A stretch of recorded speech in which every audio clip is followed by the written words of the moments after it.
My dad, stepdad, he said that he loved me every now and then. He did. He didn't say it a lot, but he said it. The one thing he did not say, though, I mean ever, not once, was anything resembling, "Son, I'm proud of you." And when I was little, I didn't even really know I was missing anything. I mean, you're just growing up, you're just a kid. As I got into my late teens, though, and early 20s, I started to feel it.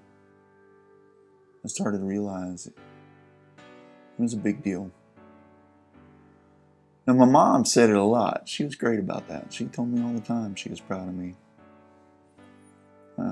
I sometimes say she almost said it enough for both of them. But as I got older, I realized that for a young man, it's just different hearing it from your mom than it is from your dad. We were made as young men with a need to hear that from our fathers, and when we don't, it has a lifelong effect. I mean, I'm 54 years old, and it still affects me. Now, I'm better the last 10 years or so, but I mean, up until then, I could see a TV commercial where Dad told his son he was proud of him, and I would tear up. God forbid I hear it in the song or see it in a movie.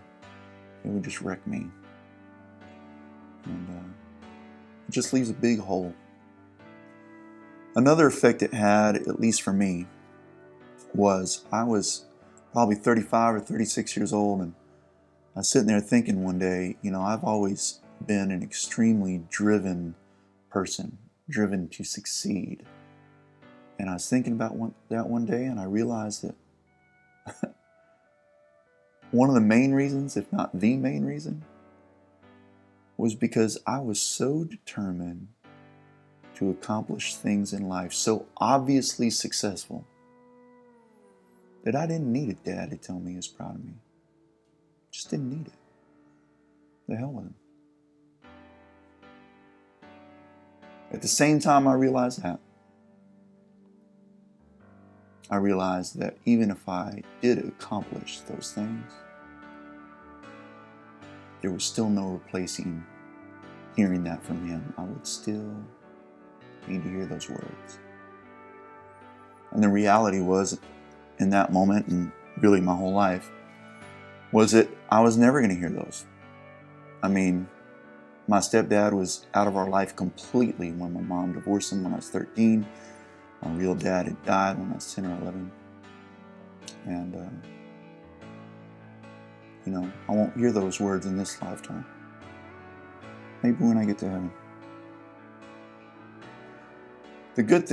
One of the good things about all that, though, is when I realized all that, I understood that I had very unhealthy reasons for being so driven all those years.